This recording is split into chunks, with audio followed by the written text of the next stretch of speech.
शनिवार को कमाटी बाग में जॉय ट्रेन की टक्कर लगने से 4 साल की एक मासूम बच्ची की मौत हो गई थी। इस मामले के तुरंत बाद ही जॉय ट्रेन के ड्राइवर की गिरफ्तारी कर ली गई थी। पुलिस की तफ्तीश जारी थी। तब आपको बता दें कि आज इस पूरे मामले पर जानकारी देने के लिए सोने के डीसीपी जूली कोठिया की ओर से एक पत्रकार परिषद बुलाई गई थी। दरअसल जॉय ट्रेन के आसपास के सीसीटीवी फुटेज ढूंढे तो जा रहे थे, लेकिन ऐसा लगता नहीं है कि ये सीसीटीवी फुटेज मिल पाएंगे।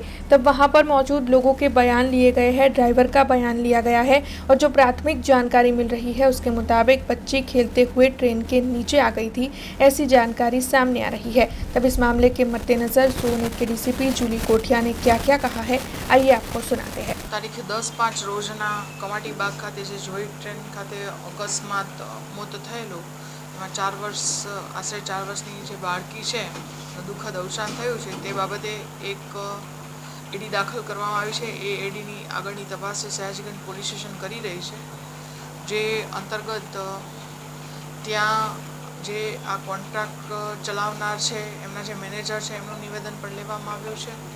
सीसीटीवी फूटेज पण जोवामां आव्या छे। नजरे जोनार साहेदो छे एना पण निवेदन लेवामां आव्या छे।